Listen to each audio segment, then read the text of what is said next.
परचे नथो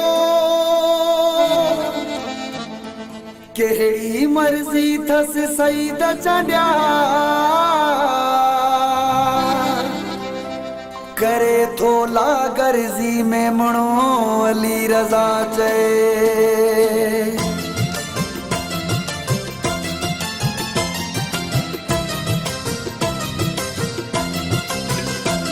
परची नथो परचे मूंसां अहिड़ी फिटल अथसे करणो जे हूंदुसि ठाहो मुंहिंजो घर ॾिठल अथसे करणो जे हूंदुसि ठाहो मुंहिंजो घर ॾिठल अथसे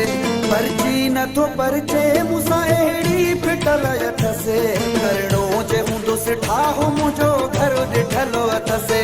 करणो जे हूंदुसि ठाहो मुंहिंजो घर ॾिठल अथसे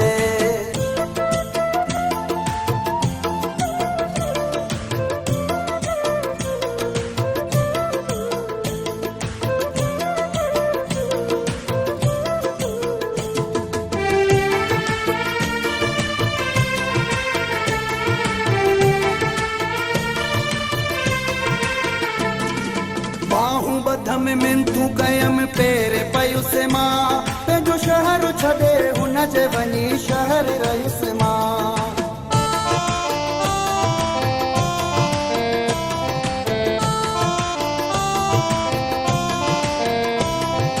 बाहूं बधम मिंथू कयम पेरे पयुसि मां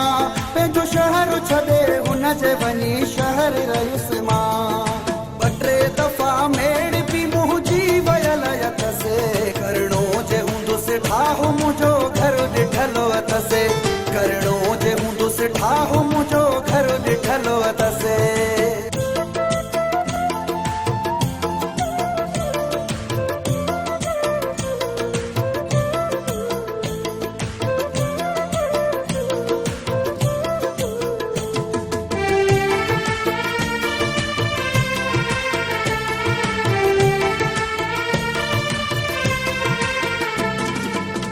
मोहन तो मुझो प्यारो वातो सा जे सिर भी घुरी कॾहिं न इनकार वातो सा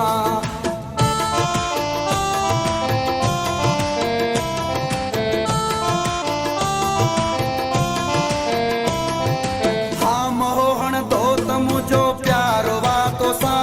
जे सिर भी घुरी कॾहिं न इनकार वातो सा मरी पवंदो मूं सां जे दिल लॻल करणो जे हूंदुसि ठाहो मुंहिंजो घर ॾिठल अथसे करणो जे हूंदुसि ठाहो मुंहिंजो घर ॾिठल अथसे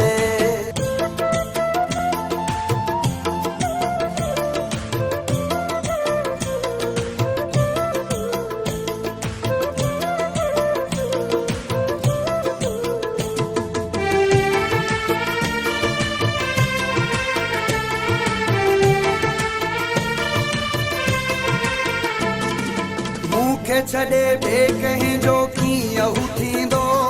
और पासली साह छॾाए हुन जो वींदो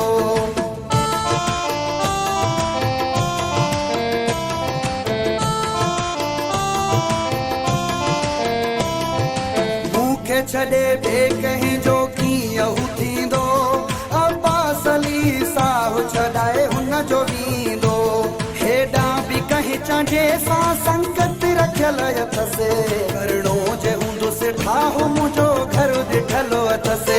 करणो जे हूंदुसि ठाहो मुंहिंजो घर ॾिठल अथसे